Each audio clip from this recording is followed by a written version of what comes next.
My name is Austin Arthur, and I'm running for Orange County Commissioner here in District 1. I'm a former firefighter paramedic turned small business owner. I live with my family, my wife, and 3 children. We live downtown Winter Garden. I'm really just a regular guy who believes in slowing the growth down a little bit in West Orange County, safe neighborhoods, and common sense. I serve on 12 community boards, not-for-profits, including the West Orange Habitat for Humanity, Challenge 22 to End Veteran Suicide, the West Orange Scholarship Foundation, and many others. This journey that I'm on, running for Orange County Commissioner, well, it really started with my volunteerism for those organizations. However, if somebody learned about me from my opponent or the organized attack team on her behalf, well, you would not believe any of that. I began to realize we had a real leadership problem, that our leadership was failing us here on the west side.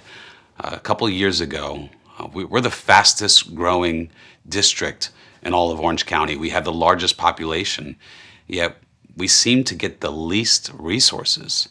Orange County's budget has grown 55%, and that's just in the past 4 years. But I don't think anybody actually feels like we've gotten a positive impact from that.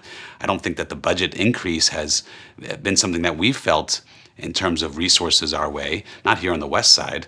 We've had 4 years of being pounded with development, and many of the road improvements, some that are already even funded, well, they've stalled. And that's really due to a lack of effective leadership. So I decided to do what most sane men would do with a problem, with a complaint, is that I'd ask other people to solve it. So I started to go around to my friends and say, hey, will you run for Orange County Commissioner? We need some help. And they kind of kept pointing the finger back at me, saying, well, why don't you just do it? And eventually I would capitulate to my friends, to the demands, and I decided to throw my hat in the ring to be the next Orange County Commissioner. And that decision was more impactful for me, for my business, for my family, than I may have ever realized it would be. It's Austin Arthur's first time running for office. He began his quest for the county commission in a time when technology is playing a big part when it comes to disseminating information. And in his case, it's messages like these. We're getting crushed by realaustinarthur.com. Can you tell Scott if he doesn't do something fast, we are going to lose? And he needs me. If this wins, all of his development plans are over. Tell him to silence these people and do it fast. And don't get caught. I can't have this coming back to bite me in the ass. And delete this voicemail. We never talked. Is that you? Oh, no, the truth is, it's right. We never talked. Yeah, that's not me at all. That's an AI-generated version of my voice, not authorized by me. And it's pretty scary. We reached out to the contact on the website where the audio message could be found, but no one got back to us. Dozens of his signs have been shot with paintballs, spray painted, and vandalized in other ways. He says that this type of damage is a waste of his supporters' hard work and their money. Some of them were hit with probably baseball bats, taken apart, ripped apart. They have paintball guns that they used overnight. This was obviously a coordinated attack, very strategic. Arthur also says that the personal property of his supporters has been damaged, including a wood fence, a mailbox, and even paint on a house.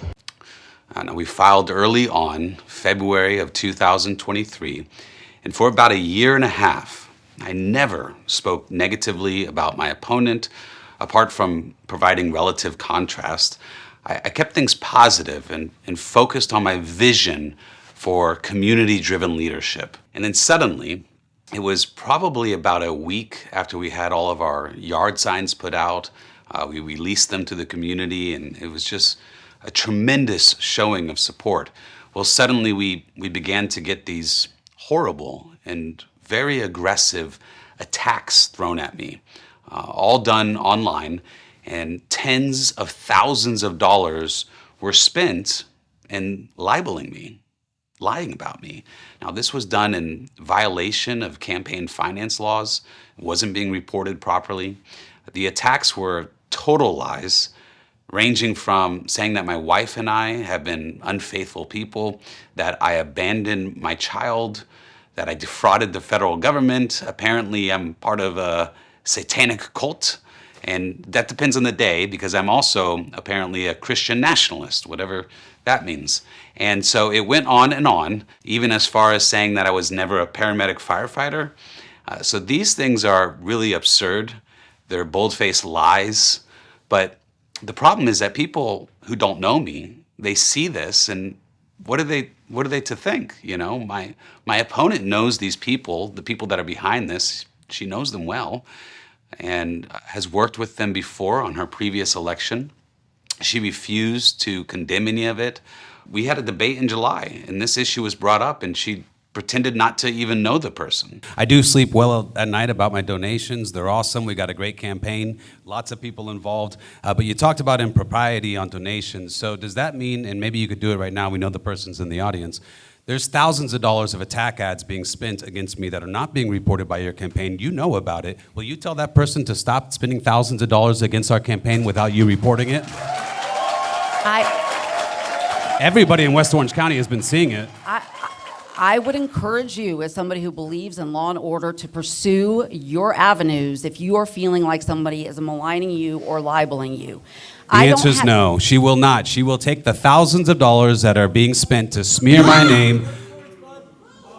Let's everyone, please. Let's continue. Thousands of dollars. No, and I don't think it's fair to ask me to police people who are criticizing you. It's not policing. It's leadership. It's saying, Mr. listen, Arthur, stop doing the bad things. Don't do Mr. anything Arthur, inappropriate on my name. wait. Don't put my name, Nicole Wait, Wilson, wait, on both something of you, nasty. Wait, Go ahead. easy. I don't want to raise my voice like. This is why we have failing roads, overcrowded schools, flooding issues that are not being addressed, and West Orange County is becoming more and more unaffordable. It's because we have a commissioner who is an activist, not a leader. Leadership requires engaging. It requires showing up, taking phone calls, and it requires tough negotiations, but it also requires building partnerships. I just think these are invalid points that I wish we could have talked about a week ago, a month ago, a year ago. I have not had the pleasure of meeting you one time on this project. I was blindsided today and was not going to mention that in my initial presentation. My secretary contacted your office 3 times for a meeting and was denied. Mr. Whittle, I would never do that. I think that if, maybe we'll make sure you have all the correct contact information again. We did reach out 3 times. We Well, know and your I was phone gonna number, say, I mean, you understand- 836-7350. And- We did call. We did try to set up a meeting several times. I had her call 3 times. We documented it for this point alone. We didn't get a return phone call. We didn't get a meeting. She called 3 times trying to set up a meeting because I didn't want to be in this position today. This isn't just an isolated incident. It's been, and I hate to say this, but over the 4 years, we've had multiple developers come up and say they can't meet with you and they can't reach out to your office and stuff. And they're actually not the only ones. There's also, I won't say who it is, but there was county staff actually trying to reach out to your office that wasn't getting any response. It's just a little bit, frustrating to see this happening, and it happens over and over again. And if you want the board to be on your side, you have to do your part. The truth is, one of the biggest issues in West Orange County is overdevelopment. And for years, I've been vocal about the need to slow the growth down and not allow the destruction of our green space, including during my time when I was host of the Orange Observer podcast. I consistently stated West Orange does not need to become the city of Orlando. West Orange generally must labor to protect our local environment. It's our heritage. We see too many cities, not just across the country, but here in Central Florida, becoming big cities of buildings and concrete. Big cities have their place. They're important for our capitalistic society to function. But every city shouldn't be a big city. West Orange has a heritage to protect before we wake up to find West Orange is no more. Let us not become the city to the east of us. A great city in many ways, but not our city. Let's keep the character of West Orange. Let's care about our green space and our conservation areas. Let's be active. Here's the reality. Our current commissioner refuses to negotiate with developers. She also fails to meet with residents and other stakeholders. Everybody talks about it online.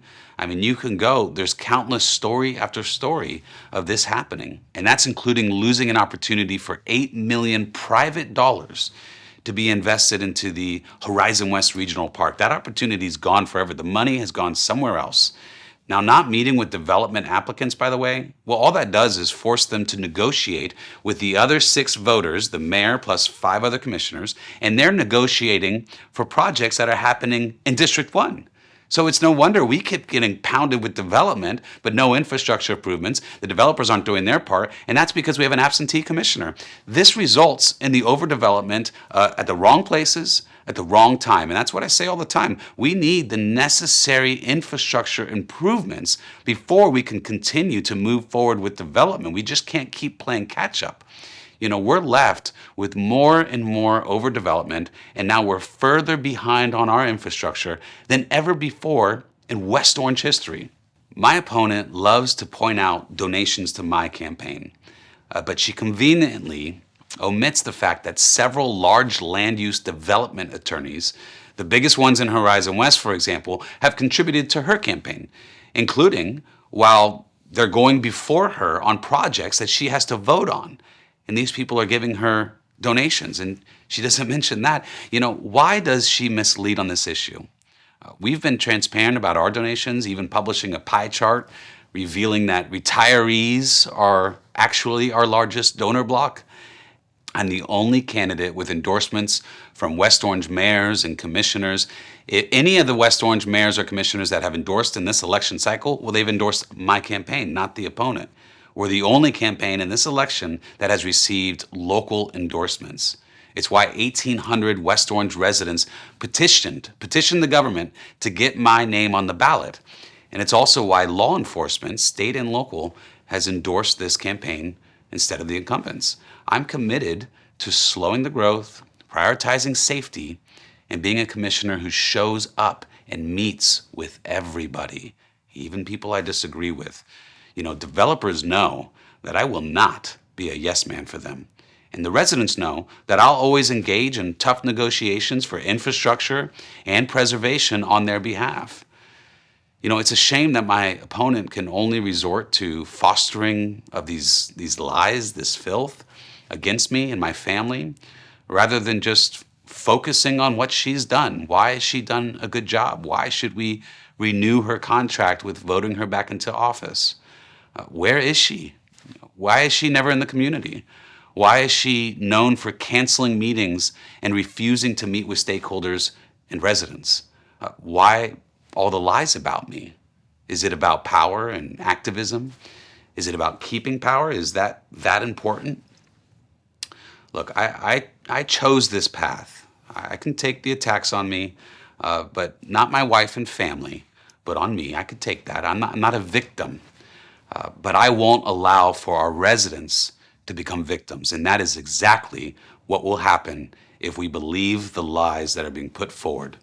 And our community is too important for these sort of Washington, D.C. style tactics. You know, residents have my cell phone number. They can call me. They can text me 407-305-2052. I say it all the time. I'm always around. I'm in the community.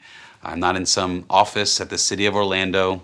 And, you know, it's just time for this activism to be over because we need leadership. Now, I hope to earn the voter support on November 5th. We're at a runoff election, and I think that together we can preserve West Orange County. We're going to bring back common sense to West Orange County. We're going to bring back partnerships to West Orange County. And we're going to bring back a new one after this campaign. I'm always going to say it now. We're going to bring back civility to West Orange County.